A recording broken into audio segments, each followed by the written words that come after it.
So, yun na nga. Ngayon lang ako nakalabas ngayon dito sa Bremer, Haven, Germany. Alam niyo naman, masyado tayong busy sa trabaho sa barko. Kaya, of course, kailangan din natin mag-relax. Ito na nga, palabas na nga ako ng port sa Columbus. Nag-iisip na ako ng oras na to kung sasakay ba ako sa taxi or sa shuttle ng Seaman's Mission. Pero nakapag-decide ako na mag-taxi na lang kasamang mga trupa. Sa mga oras na to, napakabilis magpatakbo ni Aling maliit. Hindi ko alam. Parang may lakad siya dyan ng time na yan. Yan, ganyan dito sa amin sa Bremerhaven. Simpleng buhay lang. At nakakita pa ako ng maliit na barko. Yung, nandito na nga kami sa city.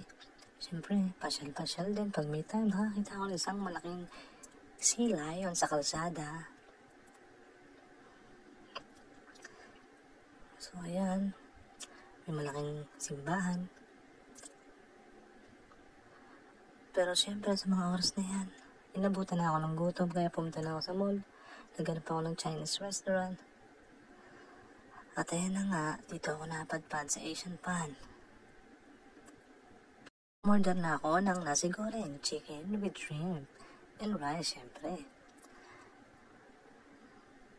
More power. Diretso na rin ako sa Neto. Kailangan ko nang mamili. Kailangan ko mamili ng pampasulubong kay Commander. Para di tayo mapalo pag uwi ng Pinas. So ayan, sinusubukan kong yung kanilang trolley. Kailangan kasi ng coin. Ganito dito sa amin sa Germany. So ayan, namimili na ako ng chocolate. Kung anong bibigay ko kay Commander. At di ko na patatagalin. Ayan na nga yun. Konti lang. Pagkatapos niyan, uwi na rin ako. Ito na nga, uwi na ako.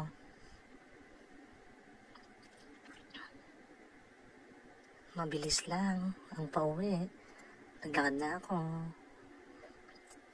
Then ayan, mabilis lang din. Diyan ako sa barko. So mabilis. So paano guys? Nandito na ako. Balik na naman sa reality. Trabaho ulit. Kailangan makabalik ng barko ng mas maaga. Baka hinahanap na ako ng boss namin dyan.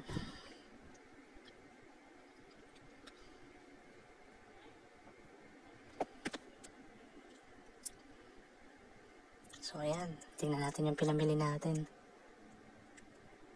Ayan, madam, meron ka na. Pidyo.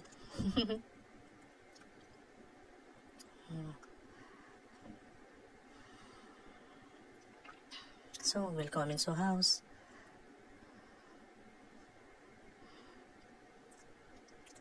Ayan na nga, pasok na ako ng gangway. Ando na yun sila security, inaabangan na ako. So, paano guys? See you na next vlog.